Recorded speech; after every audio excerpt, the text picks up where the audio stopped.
Assalomu alaykum yaxshilar, sog'monmisizlar? Bugun xudo xolisa 2 xil bo'g'irsoq tayyorlaymiz. Oshirma bo'g'irsoqlar bo'ladi. Bunisi qaymoqli bo'g'irsoq. Qaymoq bilan tuxumdan tayyorlanadi. Mana shunaqa yengil. Oralari shunaqa ham zo'r chiqadi. Qaranglar, oralari shunaqa ham zo'r chiqadi. Buni oralariga eng orasini zo'rligi mana shu.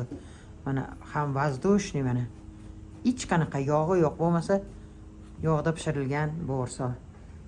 Keyin ikkinchisi sutga tayyorlanadi. Arzonroq variant. Bu ham zo'r, yomon demayman. Rossiya ham yaxshi, hech qachon taomlarni yomonlab bo'lmaydi. Bunisida sal mazza boshqacharoq. Mana bu ham oralari g'ovay chiqadi.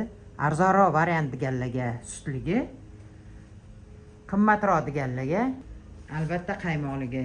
Buni necha kun mazza qilib yeysizlar-da. Qo'yib qo'yib, shunda bitta choy bilan mazza qilib yeydigan. Bismillahirrohmanirrohim. Ishimizni boshlaymiz. Alloh nasib qilsa, tayyorlaganingizda bitta duo qilib qo'ysanglar, rahmat shunchalik o'rgatganingizga deb qo'ysanglar, shuni o'zi kifoya.